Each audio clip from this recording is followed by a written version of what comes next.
What's up? I'm glad you're here. Thanks for joining me on this episode of Entrepreneur State of Mind. I'm Isabel and I'm your host, and since you're here, let's talk business.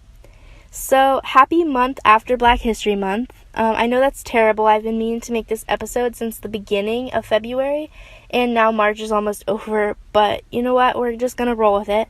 So in today's episode, we're celebrating Black History Month. I want to take some time to appreciate history's greatest Black entrepreneurs, as well as take time to appreciate some Black entrepreneurs and creators that you can go support right now. So diving right into the episode, the first Black entrepreneur I want to talk about is Clara Brown. And Clara Brown is the definition of hustle, so take some notes. Not to sound like Wikipedia, but her story begins in Virginia. She was born a slave in 1800, and when she was 18, she got married and had 4 kids. And then in 1835, her family got broken apart because they all got sold to separate slave owners. But she worked as a slave for most of her life until she finally received her freedom when she was 56. And she made her way west working as a cook and also working as a laundress for her laundry business in Denver, Colorado. So she settled down in a mining town and still worked as a laundress and a cook, and on top of all that, she was also a midwife. So she was making a good amount of money, and with this money, she didn't fool around with it either. So with all of this money she was making, she invested it into properties and mines in nearby towns. So she definitely had a full plate and definitely had a lot going on, but on top of all of it, she founded a Sunday school and opened her home up for services and religious practice. So very full plate. And at the end of the war, she could freely travel, so she liquidated her investments to try and find her daughter. And even though she didn't find her, she managed to pay the way for 16 relatives and friends to move to Colorado. And she was actually known as the Angel of the Rockies and made her mark as Colorado's first Black settler and entrepreneur. So, personally, I'm not from Colorado, but I still find her story really inspiring, and she did not make excuses.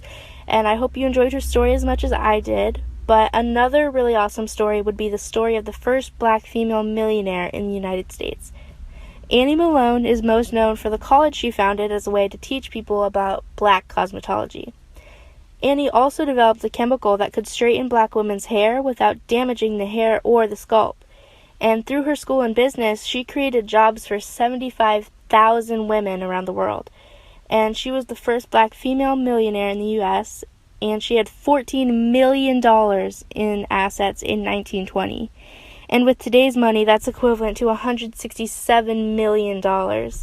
So Annie Malone was also not one to play around. And something pretty cool is that one of her students that attended Annie's school went on to be another one of the first Black entrepreneur self-made millionaires. Her name was Madam C.J. Walker, and she developed a line of beauty and hair products for Black women.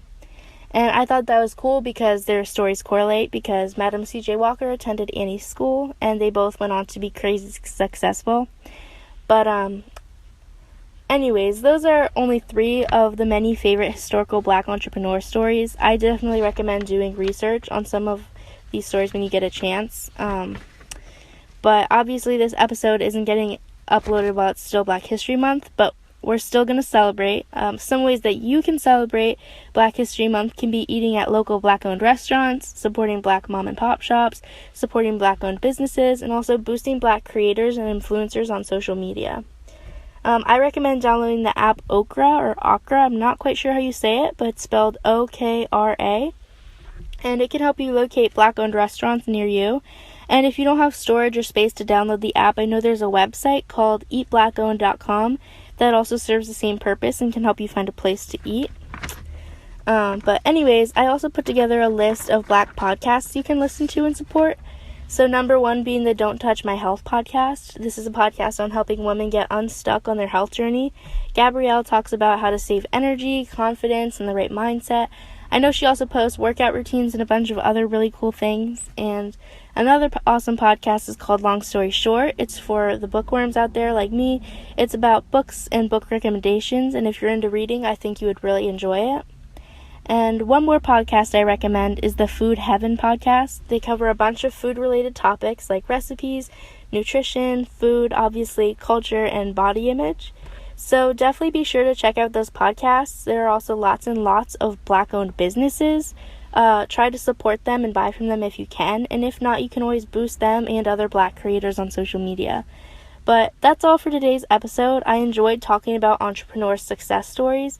Head over to the Instagram at entrepreneur.state.of.mind and let me know if you would like to see more episodes on success stories.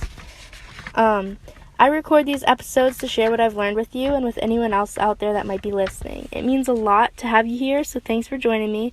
I'm Isabel, and this has been the Entrepreneur State of Mind. Okay, bye!